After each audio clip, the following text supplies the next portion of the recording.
What's up, gang? Hope you're doing well. Someone sent me this, the transition. I've seen their videos quite a bit. I like their training sessions most times I've seen. This is at OTE, the OTE gym. Being undersized isn't the problem, playing like it is. In this session, Coach Corey Harris works with two undersized JUCO NAIA point guards, Avery White, Tyson Pittman, on the exact skills that let smaller guards win. Not ISO and bad shots, but IQ, spacing, playing the right way. We break down how to play off the ball and make plays after the catch. Whoa, doing way too much. What do you mean you're doing a coaching session playing off the ball? Okay, Coach Corey. Coming off pin downs, operating out of the wing, and reading real actions once you've got it. Post-entry passes and slide pick and roll. It's basketball IQ in situations woven into live skill work and scoring, so the reps actually translate to the game. If you're a smaller guard or you chose one, that's how your weakness to an edge. Wow. Okay, so there's a lot. They've got all the context here so far. 10 out of 10. Again, I do hate the fact that like this video has 102 views. This is what's wrong with coaching nowadays. 102 views. They did all this context, and I'm assuming this will be pretty decent. Good, all the way. Get out. Hit him. Uphill now. 1, 2, shot. Good. Next 2. Nice. Break the angle. Good. Screen. Dive. Nice job. TY, we ready. All right. Coach 2, Corey. Nice. Finish that. Hey, good. And again, this is the NAIA, he said, and JUCO. What's up, everybody? This is Coach Corey from The Transition, a real resource for coaches and players. Today, we've got a workout with two pretty good point guards. One of them is Avery White, who's getting ready to play on the junior college level, and Tyson Pittman, who also spent last year on the JUCO level and will be returning for his second season. We're going to work on these guys coming off pin downs, operating off the 45 or free throw line extended, and playing in different actions once they catch it there, whether it be entering the ball into the post or coming off the ball screen. You don't want to miss this workout. It's going to be an excellent workout, teaching you how to incorporate IQ, a little bit of... Ooh, there's a big problem right there. I'm gonna have to take off 2 points for this. This workout is going to be an excellent workout, teaching you how to... These are ears, Coach Corey. This isn't... IQ would be here. These are ears. God. Incorporate IQ, a little bit of scoring, getting in your bag, and being able to play make. So let's jump into it. So right now we're starting off with just a dynamic warm-up, getting their blood flowing, getting their legs loose. See Avery walking pretty low, trying to get his butt down to his heels. He's doing what we call a duck walk. Good. So a big reason why we try to incorporate a lot of mobility and also just overall strength before we start our workouts is for obvious reasons. We want to prevent injuries as much as possible. But one thing that is really a secret that a lot of trainers don't fully understand is your player is only as good as his body or her body will allow them to be. And you can have a player with like so-so skills, but they have an amazing physique, like they have unnatural talent, right? Physical talent. They can do a lot of things in the game and go to levels that players who are supremely skilled. Yeah, we talk about this a lot. Again, how much should you focus on this as the basketball coach or the basketball trainer? Again, it depends on how much you're training with the kid. It depends on how much the kid is already doing themselves. But I find the most efficient way to work on this, if you can get the player to understand the strength and conditioning component of it, them doing plyos, them doing strength and conditioning on their own. And then when you get them, it's like, yeah, we get into the training, I think is the best of, if you can get that situation. But again, when you're coaching, when you're doing like as a skills trainer, an individual coach, he might only have them for one session. So he might be saying, hey, I'm going to show you here's some warm-ups you can do. This looks like dynamic warm-ups, whatever, nothing wrong with it. I don't disagree. I'm just saying most of you that are in different situations, don't think of using the basketball court to build the plyos or build the strength and conditioning. You can do that stuff away from it more efficiently. The on-court stuff is still going to make you, if you're going full speed, it's still going to make you faster, it's still going to make you stronger. You don't need to incorporate more stuff on the court without a basketball too much. But have bad bodies, they just can't. So a cheat code is to improve the body. And then you'll actually see the skills will increase instantly. But vice versa, if you just work on skill work and you don't have a strong core, strong foundation, lower body, You know, your feet aren't strong, your ankles aren't mobile, things like that, you're not going to go very far at all. We're going to work on similar to what they did. You're coming off a narrow pin down, meaning the screen is now set instead of from the 45 to the corner, it's set from the wing in to get you open so that you can flash out. A lot of times you'll get into this situation if you as a guard maybe initiate offense and then cut through. And then in order for you to get back outside the three, somebody maybe pins in or screens in for you. So Coach Ben, you can. Again, this is also going to be tough. I like this stuff in skill session because again, it's like maybe these players use it, maybe they don't. But it's weird. I've seen his training sessions before. He works with tons of different players. I'm sure a lot of players want to go train at this OTE facility. So like he probably just does this full time. Again, it's probably not as efficient if you have someone that understands your offense or exactly where you are getting your looks. But again, this is like general IQ stuff. This is all pretty good. And it's far more beneficial than that, like having the ball in your hand and just working off ISO moves the whole session. The screener, I'll be the passer. We don't need a chair. You guys are going to work on, number one, hard curling off this. So on his pin, stay shoulder to shoulder with him and try to wrap around as tight as you can off his body. When I hit you off that, you're going to turn the corner, one dribble, go off 1 foot for a floater. Does that make sense? Let's make sure the pace is quick. All right, like we're moving game speed. I got you, Avery. Basket. Point the middle of your palm at the middle of the rim. That's better, Avery. Good. Elbow under the ball, punch up. You know what's interesting here, though? Watching this, isn't it funny watching this after we watched that Australian basketball clinic? And really, like, these guys should be getting this sort of stuff in their game setting at practice. Like, you don't need a skill session to do this. Unfortunately, oftentimes in America, we do. So this is why I said it's the skills industry I really have a problem with, and just our overall level of coaching here, more so than thinking it's like one trainer that's messing things up. Stay with it. Just getting warm. Got you. 3. Good. Live low, live low, live low. 4. Get up. 5. Nice. Turn that corner a little harder. You coming uphill. 8. 2 more. Wrap it. Because again, watching Coach Garlip, it was like one dribble, get to the backboard. You know, one dribble, get to the Euro. One dribble from the 3-point line. And these were under 16s girls. So, yes, like this stuff works, but it's just like always need like the game context. How does this build up with the rest of your from one part of the offense to the next part of the offense? So when you go do a skill session, it's just weird, right? It's just weird trying to now, is this what makes players better? So I'm sure a lot of players do benefit from this type of work because some of them probably don't get any of this, but it kind of shows the flaws in how we're set up here in America, isn't it? Not like Australia was perfect or Europe was perfect. It's just we spend so much time. We have to spend so much time doing this. Get to the middle, jump stop off. When you could just have your team doing this before practice. 2, shot fake, step through, get to your left hand. Go, go, go. Good. Middle, shot fake. Well, good, all the way.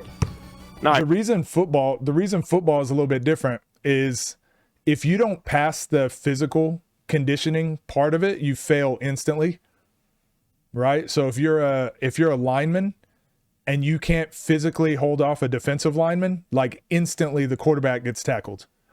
But in basketball, if you physically can't do something, you can still find space on the court to be useful. So I feel like football, you just can't hide. You have to meet the physical components, whereas basketball, you don't have to. A lot of eye test and a lot of vibes allows people to make decisions in basketball, and like people get opportunity. You know, a kid might score 14 points, but he gave up essentially 30. Someone will be like, man, he had 14 points. He had a great game, but they can't. Their eye test can't understand how he caused the other best player to have 30 points. You know, whereas in football, it's pretty obvious when someone's messing up. Like it's that guy. It's one. How'd that feel to your shoulder? You good, T? Higher on that glass. Hey, tighter angle, T. Tighter angle. You shouldn't be coming through the elbow. You should be turning that corner at a sharp angle to get it to the rim. Put pressure on the defense. There you go. Nice. Better, better. Good, good. Come on, come on. 3 more. 2 more. Excellent. 1 more. Good, good. Game time, nice. Now, before we get into like a lot of shooting, I want you guys to work on some playmaking and passing. So when you cut off Ben, you're gonna flash to the wing. When I hit you at the 45, Ben seals his man on the low block. Exactly. So now as the ball's coming, you're getting here, entry pass. Just like the bigs worked on, you guys are gonna set a screen away. We're split action. We have to screen not our teammate. Screen where your teammate's defender would be. So if the ball's on the block, defense is going to be here and a drop somewhere. So I'm going to be here when I set this. I cut through. So again, it looks like, so he's saying they just worked on a session with the bigs. Now he's working with the guards. But again, if you could find a way to get them all working on this stuff together, because again, we saw that with that basketball clinic and efficiency, right? You can train them all together and they can all do every position, or they can all play every spot.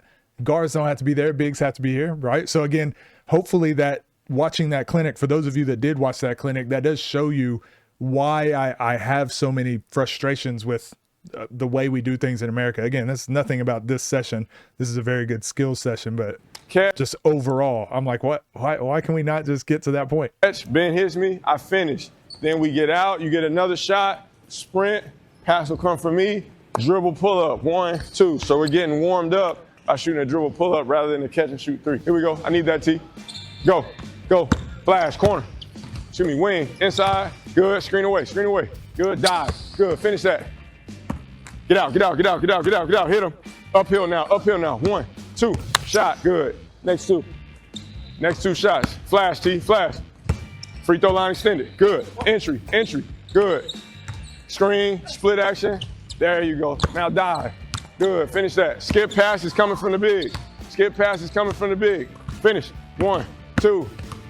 Because again, like you do need to know how to screen away, how to run a splits action, how to throw in the post, but it's going to depend. Like, what are your rules as a team when you throw in the post? Are we cutting? Are we splits? Are we flaring? Are we staying put? There's just so many like team specific reads. So this is kind of, yep, I'm going to give you guys a bunch of options. Maybe these players have never seen some of this stuff before, so it can help them. But yeah, when you're putting together a session, you've got to make sure, like, what is it your players need? What is it your offense generates? And what is the thing that we need to focus on being more efficient with? Staring this way, right? Handle the ball, looking at your target. Flash, 45, good. Entry, good. Screen, dive, finish, get up. Good job. Skip pass is coming from the big. Yep, uphill, 1, 2, knock it down. Come on, T, let's go. Come on, make this shot right here. 1, 2, good footwork. So little things like this, like why go from the corner? Why is our attack point to the elbow? You know what I mean? So it's like typically when you catch, you're trying to get downhill. You're catching and shooting, or you're catching and attacking. The dribble up to the elbow. Like, I don't know what their offense is. I don't know why he specifically wants them to go to the elbow from the corner. I don't see that kind of movement happening too often. 6, entry, good. Hold up. So yeah, even though he's added infinitely more context to this workout than what we typically get from skills trainers, but even with it, I'm like, it's tough to tell if this is what the players needed. Or again, maybe this is just like a workout to give them get their body moving, get them through some stuff. You know? So your defender is naturally going to be chasing you like this. So when you catch it, he's at least sitting on top of the college 3. So you're going to have to either break the angle with your dribble, or you're going to have to sell the drive and then but you ain't. Can you, so Windbreeze, can you win games without developing players? You're going to be making no pass from inside the 3. Here we go. Nice. Break the angle. Good. Screen. Dive. Nice job. T.Y., we ready. Ben, I can make that pass to the corner, so you can just stay there. All right. Good. Dive. Nice. Good. I got him, Ben. I got him. Come on, make that lay. Go ahead, Avery. Nice. So yeah, I don't. Now you guys are going to flash to the 45 again. This time, you look to throw it in the post, but you can't. Maybe they're 3/4 in, maybe they full front. Maybe this is not the guy you want to give the ball to on a low block. So we pull back. What does that tell the big to do? He's going to come screen. So now he's setting aside pick and roll. We come off this. Now we feed him. Now we start to get some catch and shoot jumpers. Sprint out to the opposite corner, catch and shoot 3. Shake up to the wing, catch and shoot 3. Drift back to that corner, catch and shoot 3. The orange line is the college line. Do not feel the pressure to shoot the NBA 3. Here we go. Show patience. Show some patience. No, wait. You got to communicate with him, and you tell him, wait, and pull it back and set your man up. You're the point guard. Control it. Go. Good. Hit him. Get out. Good. He's got you. Good. Shake up. Lift. Come on, so push again, up. Think about, I know this isn't like a national level player, but again, think about what Coach Garlop, God, I'm going to be bringing up this clinic a lot. Just again, now that you guys have a little bit of perspective, Coach Garlop working with the 15, 14-year-old girls, how critical it was that we're sprinting on everything. As soon as you are a foot in the key after you make a pass, you're sprinting out to the corner. I don't want you twirling. He did like a half jog and a twirl. It's just everything that's happening right now is like 30%. This is all like 40%, right? So again, I'm not saying it's bad. I'm just saying it's tough to tell if they did like a lot of workouts earlier, or if they played a lot earlier, or how much workload these players are under. Maybe they're meant to be going just 40% to like get their legs under them. So again, context is always tough, but just grading it by itself, I would say to you guys, you need to understand, if you're working with one player, she was working with an entire team, 15 players, and she's able to get them. They're all like, hey, intense, better, faster, stronger, all this sort of stuff, right? If you're working with just 2 players, like, because we saw Xavier Lee, wasn't it Xavier Lee that was doing one of these workouts, and he was going pretty intense the whole time. So, way to make up for that. 1. Hey, if that's too much, shoot dribble pull-ups. 1 dribble. Get into your range so you're not forcing. Good. Patience. Turn it. I want you to, because again, off of this pick and roll, right? Off of this pick and roll, this will never be open. If this is how you like the guard operate, that pass won't be open, right? Why would that be open? What'd you do? How did you earn that? What was happening in the clinic we watched? You better sprint off of that screen. And if they hedge, you're 2 dribbles up and you're swinging it back. Like, there's so much more pace that needs to happen. There's so much more intensity and intent, I guess, that needs to happen that I would like to see. But again, this is more, I don't think this is on the training session, because I don't know more of the context, but standing out of bounds. Dribble into it. Come on. There you go. Baby steps. You got a long road. Yes. Out of bounds again. Good. It's all right. Go. Good. Nice. Good, Avery. And I'm wondering why they're going with that pass too, because typically you want to do pocket pass, right? Like, this would typically be a left-hand pass. Like, you pocket pass on the left, and then on the right-hand pocket pass, because you can really fit that ball in there. Good, Avery. Wrist loaded. In the rim. Out of bounds too. Get off that sideline, fellas. In the rim. Nice. Wrist. Reach in the rim. Good. There you go. Much better. As long as you focus on that, your shot has a chance. Nice. There you go. Better. Way to turn the corner. Dribble in. Yep. Good job. Wisdom. Lift. Attack it. Attack the close. So yeah, tough to tell. I understand. Reach in the rim. Be able to feel it. Good. Dribble uphill, Tyson. Uphill. Like that, you are putting yourself in a situation where we might be able to blitz you, and we can hold you there. Think about it. You defending me. You defending Coach Ben. Come on, you guarding me. You chasing me off this pin. Set the pin. Hold this for me. Okay? I just caught it. You're defending Coach Ben. Ball. Act like, yeah, I just got hit from the top. Now look where I'm at. Stay low, Ben. I'm doing you. Come on, Ben, come on. Guard me. Guard me how you win the game. Blitz, Avery. There is no space right here. Yeah. But again, that's I disagree. I disagree. Like, blitz again. You ready? I do this. Stay with him. That's your man. Come on, Ben. Come on, Ben. Same situation, right? Blitz, Avery, blitz. See the difference? You don't need to try to find an angle. When you pull back and then you decide where you're going to stop, he screens your man. Wherever you stop and say screen, that is the angle. The lower you get when you do this. I mean, because it's also going to depend on how you're defended, right? And how the on-ball defender is guarding you. You got to go back uphill to turn the corner.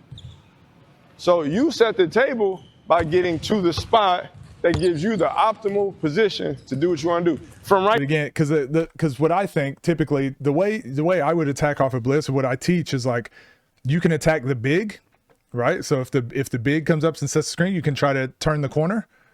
You can split. Obviously, you can deny the screen. Or you can just take those two dribbles away and use your team concept. All of those were individual ways to beat it. But if you individually can't beat it, well, that's where you use your team concept, which is what we watched yesterday. 2 dribbles up, swing it, hit the dive. You can, but that takes a lot of teamwork. That takes everyone being kind of on a string. But there's a ton of individual ways to beat the blitz too. By getting to the spot that gives you the optimal position to do what you want to do. From right there, I can't even reject. Because this is going to depend like that offensive player. If just because you go up here, that doesn't mean the defender is going to go that high above the screen, right? They might just stand here. That screen is still going to happen on the 3. It depends where the defense is. You reject, if that corner's filled, it's done. But from here, if I decide to reject the screen, man, I got all that real estate. If I choose to use the screen, I got all this. Oh, he blitzed. I can reverse it. I can't reverse it from over there to there. Go. Better, yes. That's good. So again, it just depends what your team concepts are. Like we don't know. Attack the closeout. Attack the closeout. Good up fake. Nice shot. Attack the closeout. Nice jab. Corner. So yeah, I'd actually like to have a conversation with Coach Corey, just like what his role is, or if he does speak with the teams and knows what the players need to work on and then implements that, or if this is just like a session, he just like kind of chooses what he wants to do. But I guess that's kind of what I was saying. It's really just going to depend what your team concepts are. And ideally the coach is handling the development of the players.